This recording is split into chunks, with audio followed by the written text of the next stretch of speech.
Bueno, la Universidad Javeriana, y como es una universidad de tradición jesuita, tiene muchos medios en los que los estudiantes, como los profesores, como los que trabajan en la parte administrativa, vincularse a tratar de solucionar algunas problemáticas del país mediante la acción social. La Universidad Javeriana también promueve o trata de mostrar esta realidad mediante diferentes grupos, no necesariamente vinculándose a ellos, pero sí informando a la gente sobre esta situación en la que se encuentra nuestro país.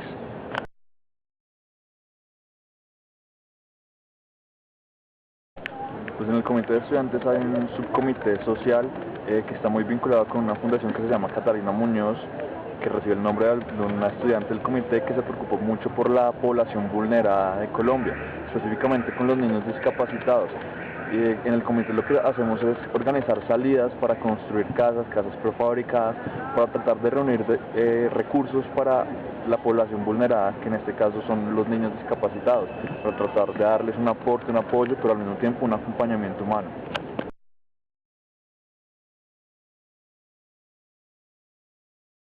Pues la economía, básicamente, hace unos años para atrás, unos 20 años, varios economistas muy célebres lo que han propuesto son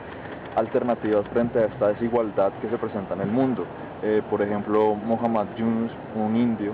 presentó una propuesta que hoy en día se ve en diferentes lugares del mundo, incluso acá en Colombia, que es el Grameen Bank, que es el banco para los pobres. Lo que hace es dar pequeños préstamos de 5, 20, 30 dólares a gente que los necesita, con una viabilidad de pago muy buena, algo que les puede beneficiar mucho. También el chileno Manfred Max Neef propuso hacia 1986 lo que él llamó la economía a escala humana, donde busca es resaltar al ser humano y no a la economía, que la economía trabaje en pro del ser humano y no como se ve hoy en día con tanta desigualdad, que el ser humano trabaje para y por la economía. También el señor Joseph Stiglitz lo que busca es tratar de hablar sobre esta desigualdad como un método para encontrar la igualdad. Es decir, o sea, suena algo raro, pero es tratar de, mediante la desigualdad, empezar a acercarse a la igualdad.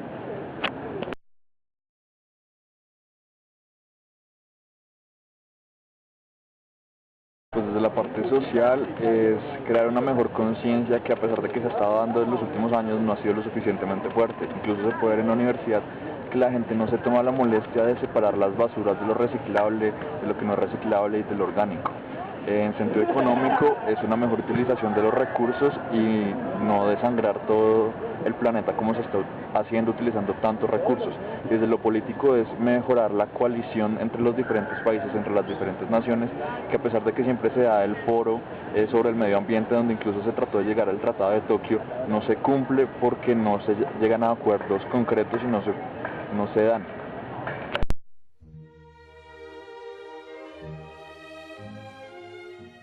La cultura de un pueblo se construye a partir de los usos y costumbres. El arte, como expresión individual del ser humano, aporta a la cultura y hace que la disciplina, hablando en particular, contribuya a la sensibilización del ser humano para hacerlo una persona pensante, crítica, y además hacer hombres de paz, amantes de lo espiritual, porque el hombre no solamente necesita el alimento vital, sino el alimento espiritual. La Orquesta Filarmónica de Bogotá rinde homenaje al maestro Jairo Darío Peña Suárez por sus 33 años de servicio en la entidad, los cuales representan un legado artístico y un enorme enriquecimiento a la gestión cultural de la orquesta. Placa de homenaje a Jairo Darío Peña Suárez, Orquesta Filarmónica de Bogotá, marzo de 2011.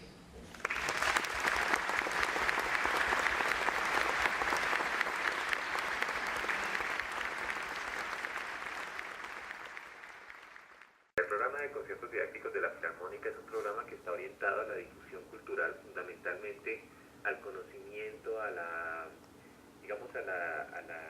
comprensión de la importancia de la cultura, especialmente de la música, en los procesos de formación de una ciudad. El contexto esencial en el que la Filarmónica ha venido trabajando durante los últimos años ha sido un enfoque hacia particularmente los sectores más deprimidos de la ciudad, el sector distrital, donde pues tú contemplas estratos 0, estrato 1, estrato 2, y donde finalmente la lógica está orientada a entender el arte como parte del pensamiento complejo. Uno de los problemas que han sido detectados en la ciudad es precisamente esto, la falta de complejidad en el pensamiento promedio del colombiano, y mucho más importante, la inexistencia, casi que la escasez de creatividad y de modelos de oportunidad de pensamiento en los procesos de formación. Obviamente cuando uno habla de la música tiene un contexto completamente diferente en el que por su esencia misma se requiere un nivel de trabajo y un nivel de profundidad mucho mayor, como es en el caso particular de la música sinfónica. Por eso es que la orquesta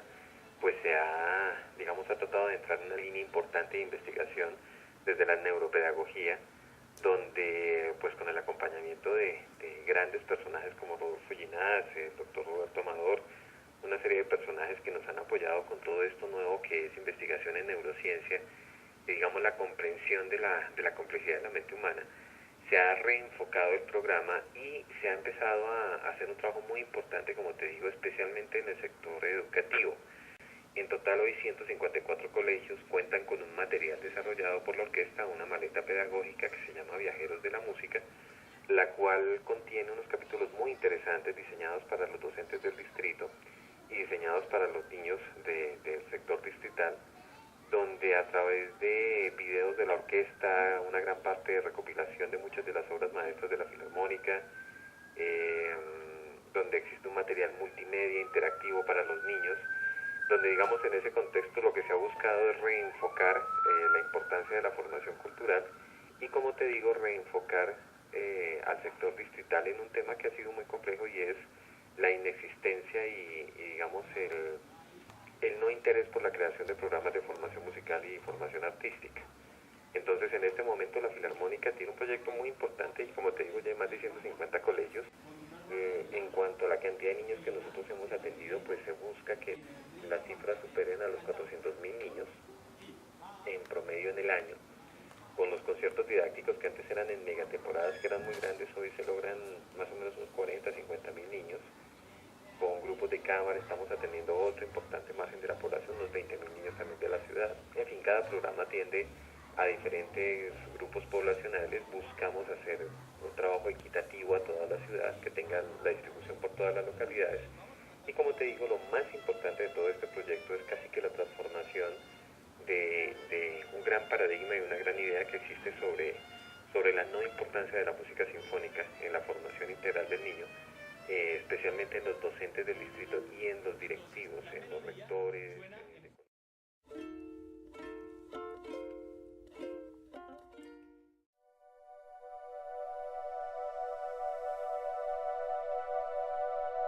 Mi nombre es José Fernando Murillo, yo soy, aparte del desarrollo de mi cargo administrativo, soy el profesor a cargo de la asignatura Literatura y Ciencia Ficción del Departamento de Literatura de la Pontificia Universidad Javeriana de Bogotá.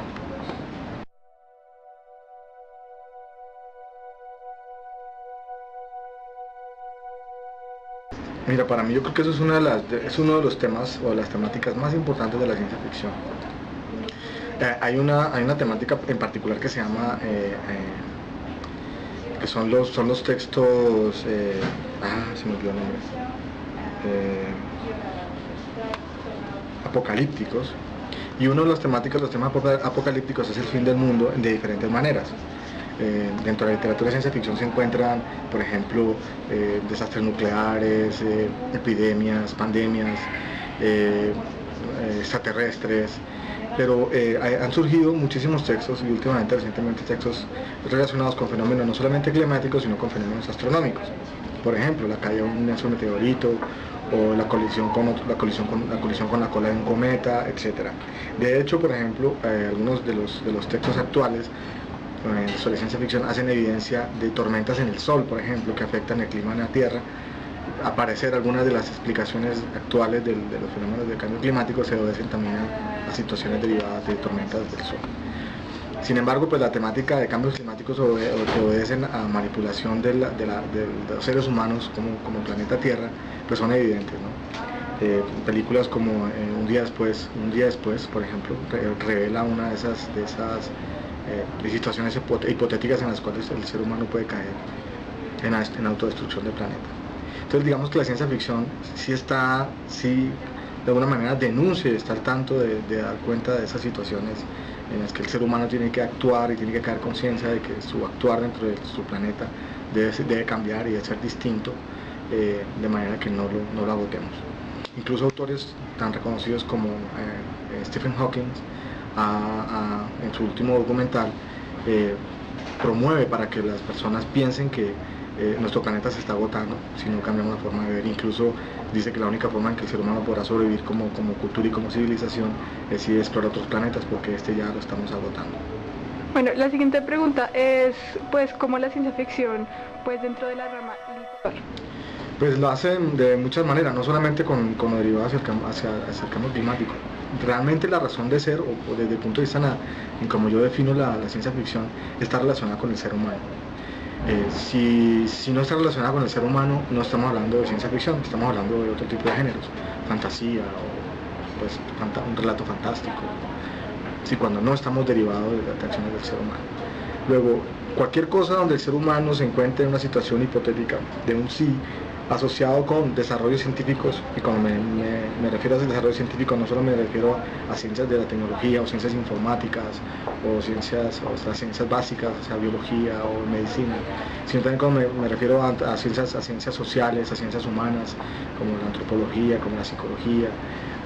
como la sociología. Esos desarrollos también hacen que el ser humano pueda tomar una decisión a favor o en contra de su propia humanidad, y debe ser consciente de los cambios que está haciendo. Te puedo plantear dos ejemplos. Uno es, por ejemplo, el uso de alimentos transgénicos, ¿sí? Aunque nosotros no sabemos aún los efectos que eso tienen en el cuerpo humano, y aún así los consumimos con muchísima tranquilidad. De hecho, en Estados Unidos más del 80% de los alimentos que se consumen tienen o son derivados de transgénicos, por ejemplo, y aún no se conocen los efectos. Otro ejemplo sobre esto es el desarrollo en la psicología, ¿sí? Los desarrollos actuales en la psicología, por ejemplo, para manipulación de masas, para los efectos que tiene sobre el mercadeo, sobre la forma en que consumimos, sobre la forma como vestimos, ¿sí? Y nosotros generalmente no caemos en cuenta de eso, nos metemos dentro de la rutina del consumismo y no nos damos cuenta de que eso puede ser producto de manipulación.